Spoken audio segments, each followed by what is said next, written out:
পঞ্চম দিনের শেষ রানে যখন গেছে তখনও আপনি জানেন না যে ম্যাচটা কে জিতবে।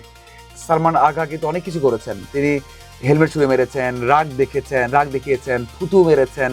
যে বলটাতে রেজওয়ানকে আউট করেছেন, রেজওয়ান নিজে আউট হওয়ার পরে বিশ্বাস করতে পারছেন না, দাঁড়িয়েছিলেন, দেখছেন যে কোন গ্যাপে বলটা ঢুকেছে।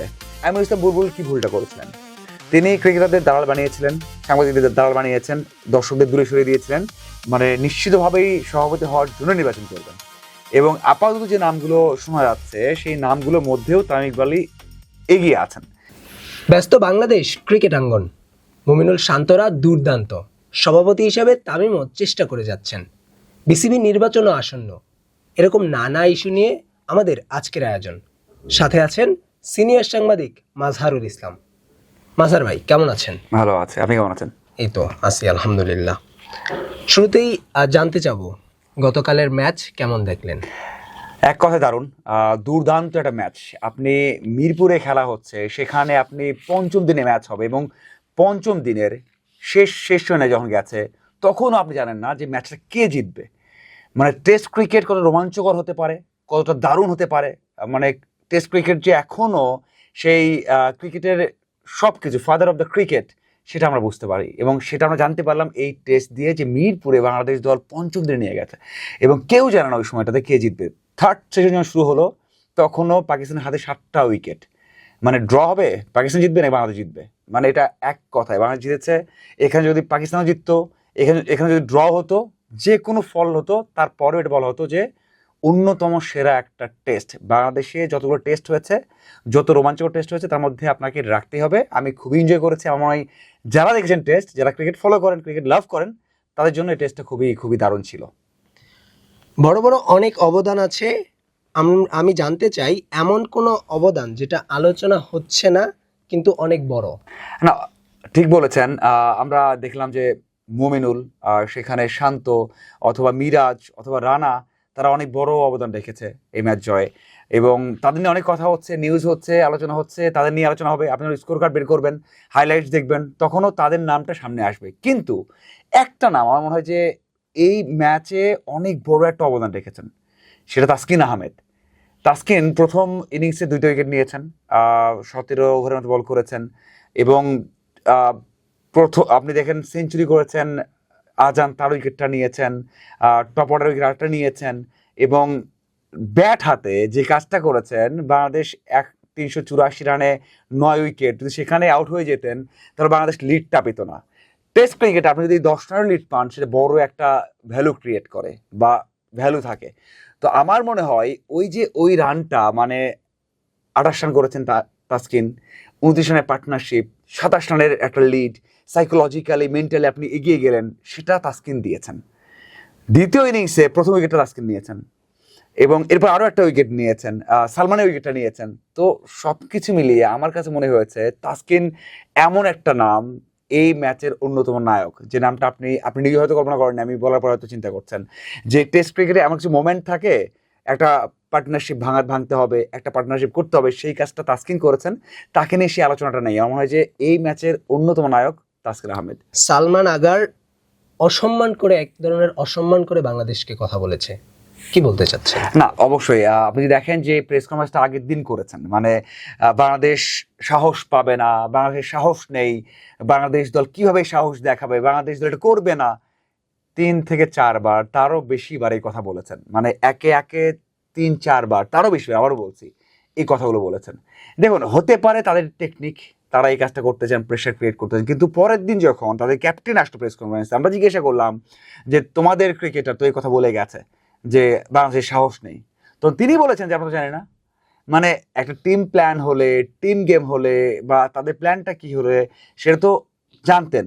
ক্যাপ্টেন জানেন না যে এই কথা তিনি বলে গেছেন, এইভাবে বলে গেছেন। তিনি একটু সরি ফিল করেই বলেছেন। আপনি যদি এখনো ভিডিও দেখেন, যারা শুনছেন তারা যদি দেখতে চান পরীক্ষা করে যে আমি ঠিক বলছি কিনা, তারা দেখতে পারবেন যে ওদের ক্যাপ্টেন একটু নরম সুরে বলছিলেন, একটু সরি বোধ করে বলছিলেন যে আসলে এমন কথা বলেছে, তার ব্যক্তিগত বিষয়।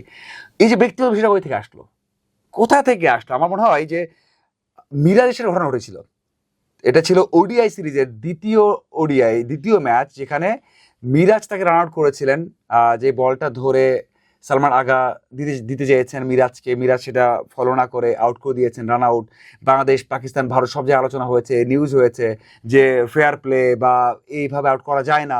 সেই জায়গাতে সালমান আগা কিন্তু অনেক কিছু করেছেন। তিনি হেলমেট ছুঁড়ে মেরেছেন, রাগ দেখিয়েছেন, থুতু মেরেছেন, কত কিছু করেছেন, মানে ওই সময় অসম্মান করা হয়েছে। এবারও যে কথা বলেছেন, আমার মনে হয় যে ওই রাগটা আপনি চাইলে হয়তো বা সেটা ভুলতে পারবেন না, উনি ভুলতে পারেননি।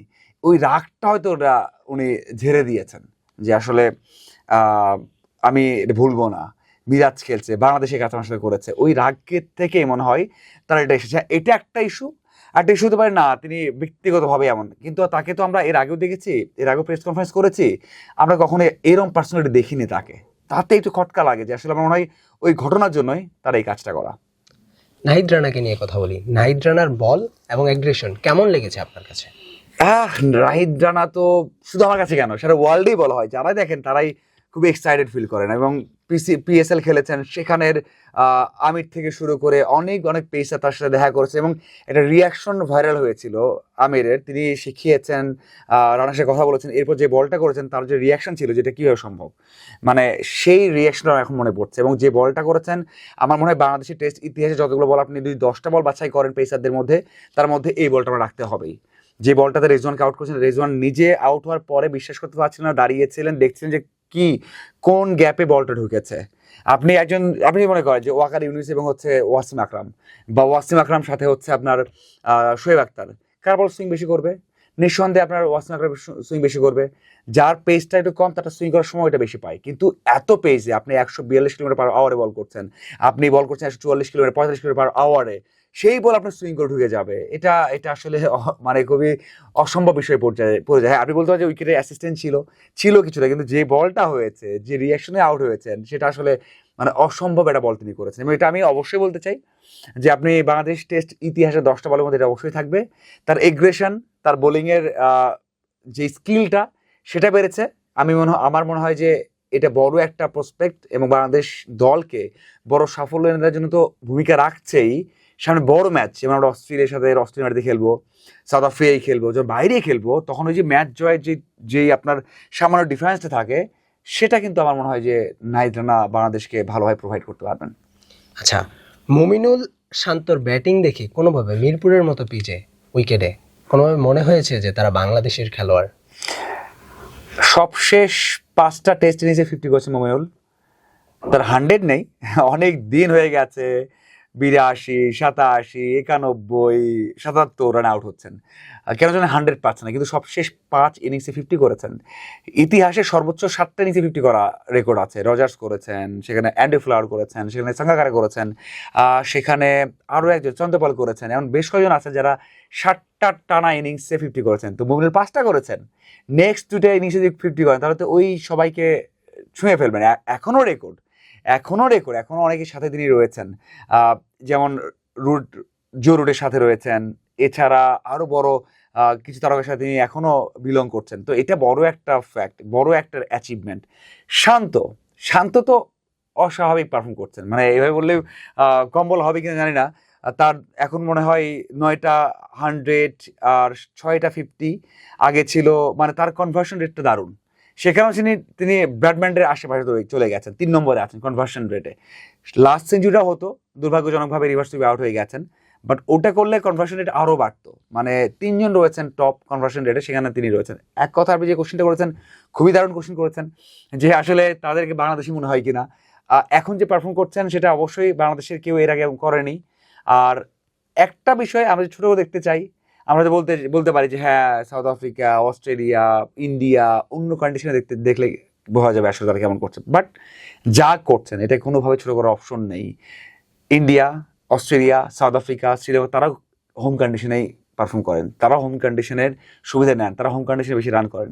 সো আমরা এই ধারাবাহিকতা রাখতে হবে, এবং তাহলে মনে হয় যে সামনে অনেক অনেক অ্যাচিভমেন্ট আমাদের আসবে। এবার আমরা একটু বিসিবি নির্বাচন নিয়ে কথা বলতে চাই।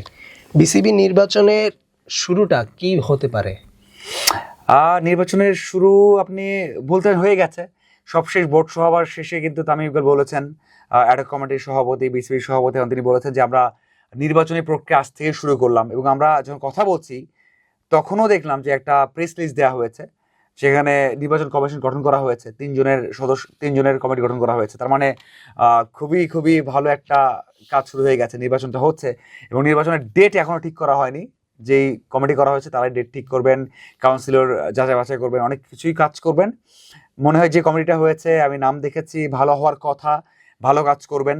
সাথে হচ্ছে আমি যেটা বিশ্বাস করি বা যেটা জানতে পেরেছি সেটা হয়তো বা জুনের 8, 9, 10, 11 মানে ওই সপ্তাহটা আছে, ওই সপ্তাহের মধ্যে নির্বাচনটা হয়ে যাবে। আমার মনে হয় যে এছাড়া আর কোনো অপশন নেই, এরপরে যাবে না, ওই ওই উইকে হয়তো বা নির্বাচনটা হয়ে যাবে। যারা বর্তমান বোর্ডে আছেন তারা কি আবারও বোর্ডে আসতে পারেন কিনা? পারে। এখানে অনেকেই আছেন যারা এর আগে যখন নির্বাচন হয়েছে, মানে যখন একটা পক্ষ নির্বাচন থেকে সরে দাঁড়ালেন, বলা হতো যে বিএনপি সমর্থিত প্যানেল ওই সময়, এবং ওই সময় তারা নাম প্রত্যাহার করে নিয়েছিলেন। সেখান থেকে অনেকে এখানে আছেন এখন, এবং সামনে আরো বাইরে অনেকেই রয়েছেন, এবং এখানে যারা রয়েছে তারা কিন্তু নির্বাচন করবেন। তবে 2 থেকে 3টে নাম হয়তো থাকবেন না এখানে। এখানে তো ওরা 11 জন আছেন, তো সেখান থেকে হয়তো 3 জন থাকবেন না বা 4 জন থাকবেন না, থাকবেন হয়তো বা 6 জন বা 7 জন, তার সাথে আরো যারা বাকিরা আছেন তারা জয়েন করবেন। তো আমার মনে হয় যে থাকবেন, নির্বাচন করার একটা অপশন তো অবশ্যই আছে, নির্বাচন করবেন এবং থাকবেনও। অ্যাডক কমিটির সদস্যরা কি নির্বাচন করতে পারে? আইন কি বলে? দেখুন, বিসিবির গঠনতন্ত্রটা এমন, এখানে অনেক কিছু ফাঁক ফোকর আছে, এবং এটাও তো বলা আছে যে আসলে অ্যাডক কমিটিতে নির্বাচন করা যাবে, এটা কোনো আইনি বাধা নেই। সবশেষ যখন আমিনুল ইসলাম বুলবুল নির্বাচন করেছেন, তার আগে তো তিনি সভাপতি ছিলেন বিসিবির, তাই না? তিনি আবার নির্বাচন করে আবার সভাপতি হয়েছেন, তো সেই অপশনটা আছে। হ্যাঁ, এখন কথা হবে যে আগে যেমনটা হয়েছে এখনও তেমনটা হলে তো প্রশ্নবিদ্ধ থাকতে পারে প্রশ্নবিদ্ধ। ওই যে ভালো নির্বাচন দেয়া, সেই নির্বাচন দিতে হবে। তামিম ইকবাল আছেন, যদি তামিম ইকবাল আগের বোর্ডের মতোই কাজ করেন তাহলে তো আর চেঞ্জ হলো না। আমি বিশ্বাস করি যে তামিম ইকবাল ওই পথে হাঁটবেন না, শিক্ষা নেবেন এবং ভালো একটা নির্বাচন দেবেন।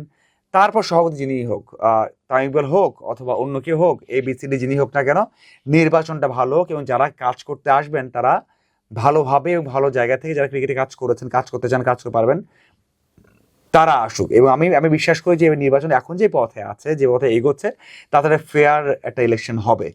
যদিও ক্রিকেট বোর্ডে অনেকের অনেক সময় বলে প্রভাব থাকবে, আগে আগে হয়তো বা নির্বাচন আগেই অনেক কিছু ফিক্সড হয়ে যাবে। যেটা হোক, যেভাবেই করা হোক, যেন একটা ফেয়ার ইলেকশন হয়। ক্রিকেটের স্বার্থে আগে যা হয়েছে, আগে যে ভাবে হয়েছে, সেটা যেন না হয়। তামিম ইকবাল নিজের প্রথম সংবাদ সম্মেলনে বলেছিলেন তিনি নির্বাচন করবেন। আমরা কি তামিমকে আবারও সভাপতি হিসেবে দেখব? আহ, এটা এটা বলা কঠিন। যদিও তামিম নির্বাচন করবেন, প্রথম প্রেস কনফারেন্সে প্রথম কোশ্চেনের উত্তরেই তিনি বলেছিলেন যে তিনি নির্বাচন করবেন, ক্লিয়ার করেছেন।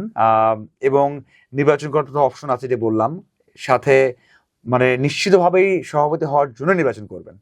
এবং আপাতত যে নামগুলো শোনা যাচ্ছে সেই নামগুলোর মধ্যেও তামিম ইকবালই এগিয়ে আছেন। মানে প্যানেল হয়তো দুটো হতে পারে যদি হয়, আবার সমঝোতা করে, বা কারা আসবেন সমঝোতা নয়, মানে একটা প্যানেলেই হয়তো একাধিক প্রার্থী থাকতে পারেন, তাদের মধ্যে নির্বাচন হতে পারে।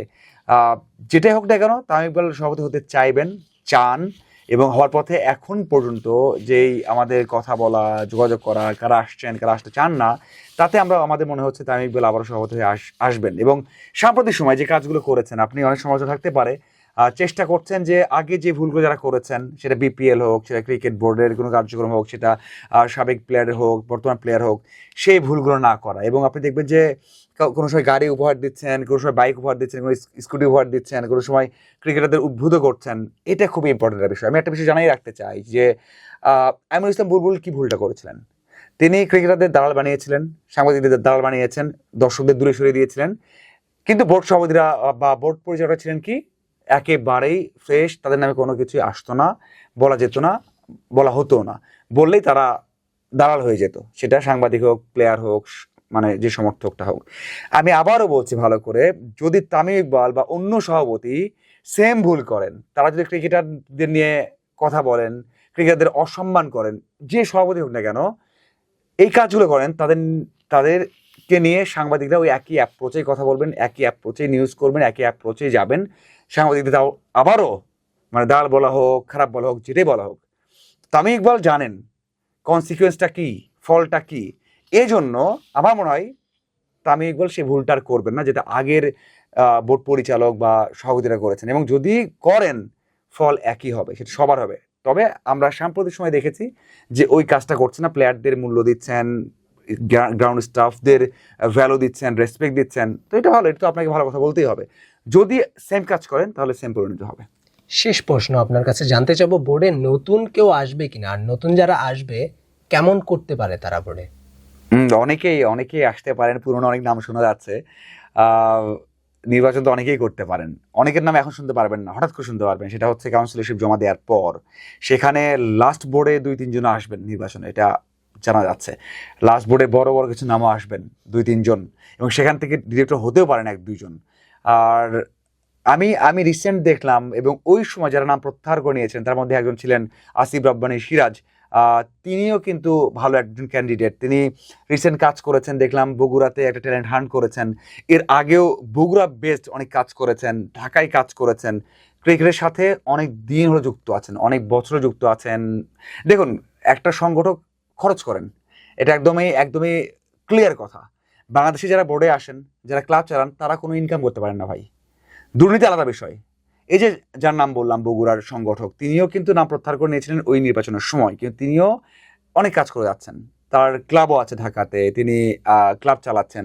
তো আমার মনে হয় এই নামগুলো আসা দরকার এবং আসবে। আমার মনে হয় যে এমন, মানে আমি একটা উদাহরণ দিলাম, এমন অনেকেই আছেন, এবং ওই যে শেষ বোর্ডের বেশ কয়েকজন প্রভাবশালী পরিচালক ছিলেন বা ভালো নাম আছে এমন পরিচালক ছিলেন, তারাও কিন্তু নির্বাচন করবেন, তাদের মধ্যে 2-1 আসতে পারেন। তো আমি চাইবো যারা এরকম কাজ করেন, যেমন উদাহরণ দিলাম আসিফ রাব্বানী সিরাজের, তিনি যে কাজ করে গেছেন বা কাজ করেছেন, এমন যারা কাজ করেছেন তারা যদি আসেন, আমার মনে হয় যে বোর্ড ভালো চলবে। ধন্যবাদ আমাদের সময় দেওয়ার জন্য। দর্শক, আপনারা হয়তো অনেক প্রশ্নের উত্তর পেয়ে গেছেন। আবারও দেখা হবে নতুন কোনো বিষয় নিয়ে। ধন্যবাদ আপনাদেরকে।